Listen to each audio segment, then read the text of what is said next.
Αν θέλεις να μάθεις πώς μπορείς να κάνεις επεξεργασία του βίντεό σου από το κινητό σου, αυτό το βίντεο είναι για σένα.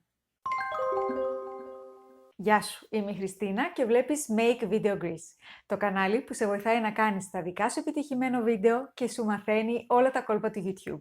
Σίγουρα, το να κάνεις επεξεργασία του βίντεό σου από τον υπολογιστή σου δίνει πολύ μεγαλύτερες δυνατότητες. Όμως, καμιά φορά αυτό δεν είναι εφικτό. Είσαι στο δρόμο, θέλεις να ανεβάσεις βιντεάκι στο YouTube και θέλεις να μπορείς να κάνεις κάποια επεξεργασία. Αν έχεις κινητό Android, μπορείς να κατεβάσεις για παράδειγμα δωρεάν applications όπως είναι το Viva Video, KineMaster, Power Director ή Filmora Go. Σήμερα θα δούμε πώς μπορείς να κάνεις τέλεια επεξεργασία στα βίντεό σου μόνο με το κινητό σου, κατεβάζοντας ένα δωρεάν application που λέγεται Vlogit, είναι ολοκένουργιο και είναι αφιερωμένο ειδικά στους YouTuber. Πηγαίνουμε λοιπόν στο Play Store και γράφουμε Vlogit. Το πρώτο που βγαίνει το επιλέγουμε, πατάμε εγκατάσταση. Στη συνέχεια άνοιγμα. Μπορούμε να μπούμε στο Vlogit ως επισκέπτες πατώντας το Explore as Guest. Σε αυτή την περίπτωση όμως στο τέλος του βίντεό μας θα υπάρχει το λογότυπο του Vlogit. Αν δεν το θέλουμε αυτό, μπορούμε να μπούμε μέσα στο Vlogit είτε με το Facebook είτε με το email μας. Εγώ θα πατήσω email και Create Account. Και αυτή είναι η πρώτη οθόνη που μας εμφανίζεται και μας ρωτάει αν θέλουμε να επιλέξουμε ένα βίντεο να το τραβήξουμε τώρα ή έχουμε ήδη έτοιμο κάποιο βίντεο. Εγώ θα επιλέξω From Library γιατί έχω ήδη βίντεο. Το επιλέγω και πατάω το βελάκι για να μπει μέσα στον επεξεργαστή μου. Και το πρώτο πράγμα που θα κάνω είναι να πατήσω πάνω στο βιντεάκι, στο μολυβάκι και μπορώ να κόψω το βίντεό μου στα σημεία που θέλω να αφαιρέσω πατώντας το Trim. Με τα βελάκια αριστερά-δεξιά τα κόκκινα μπορώ να μειώσω ή να αυξήσω το περιεχόμενο όπως θέλω και μετά να πατήσω το OK. Μπορώ να κάνω split, δηλαδή να κόψω στα δύο το βίντεό μου σε κάποιο σημείο, όποιο επιλέξω εγώ, και μετά να προσθέσω κάποιο άλλο βίντεο ίσως ενδιάμεσα. Πατάω OK, οπότε δημιουργήθηκαν δύο βίντεο τώρα. Μπορώ να βγάλω μία φωτογραφία πατώντας το snapshot, να πατήσω το crop και να αυξομειώσω το μέγεθος του βίντεό μου στις διαστάσεις του, το rotate για να αναποδογυρίσω το βίντεό μου, duplicate για να φτιάξω ένα ακριβές αντίγραφο του βίντεό μου, volume που το πατάω τώρα και θέλω να μειώσω ή να αυξήσω τον ήχο του βίντεό μου, εγώ θα τον αφαιρέσω εντελώς, ok, ή delete για να σβήσω το συγκεκριμένο βίντεο. Πατάω clip edit, το βελάκι αριστερά, και το πρώτο πράγμα που θέλω να κάνω είναι να δημιουργήσω ένα intro για αυτό μου το βίντεο. Θέλω όμως το intro να μην παίζει πάνω στο βίντεο, αλλά σε ένα μαύρο φόντο. Οπότε θα πατήσω πάνω εδώ στο πρώτο βιντεάκι που λέει Scene και θα εισάγω ένα μαύρο φόντο που έχω ανεβάσει στο κινητό μου.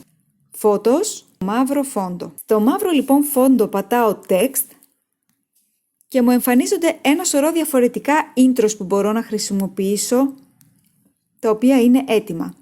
Εγώ επιλέγω το πρώτο και πατάω εδώ για να γράψω το δικό μου λογότυπο Make Video Greece. Ok.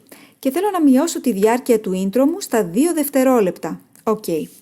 Οπότε τώρα βάζοντας να παίξει το βίντεο από την αρχή, εμφανίζεται το intro, αλλά εγώ θέλω να μειώσω την εικόνα μου την μαύρη. Είναι πολύ μεγάλη. Πατάω πάνω στην εικόνα τη μαύρη και στο μολυβάκι και πατάω duration, διάρκεια δηλαδή. Και θέλω να μειώσω τη διάρκεια που εμφανίζεται η μαύρη μου εικόνα στα 2 δευτερόλεπτα. Ok. Πάω clip edit πάλι, πατάω το play, βλέπω πώς παίζει και στη συνέχεια συνεχίζει το βίντεο. Στη συνέχεια κάτω-κάτω βλέπω την επιλογή sticker. Πατώντας αυτό μου δίνονται πολλές επιλογές για να προσθέσω ένα sticker στο βίντεό μου.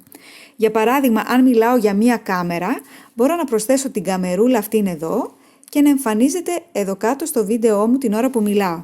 Πατάω OK και επιλέγω και τη διάρκεια που θέλω να εμφανίζεται αυτή η καμερούλα. OK. Στη συνέχεια πατάω Audio και έχω την επιλογή να ανεβάσω μουσική, πατάω Music και το Vlogit μου προτείνει ένα σωρό δωρεάν κομμάτια μουσικά που μπορώ να χρησιμοποιήσω στο βίντεό μου, τα κατεβάζω απλά στο κινητό και στη συνέχεια τα επιλέγω και παίζουν. Επίσης, η τρίτη μου επιλογή είναι να κάνω voice over, δηλαδή να αρχίσω να περιγράφω ένα βίντεο που έχω ήδη τραβήξει. Πάμε να δούμε τώρα τι είναι το PIP. Πατώντας το PIP μπορώ να βάλω πάνω στο βίντεό μου είτε ένα άλλο βίντεο να παίζει είτε μια φωτογραφία. Πατάς PIP, εγώ θα επιλέξω ένα άλλο βίντεο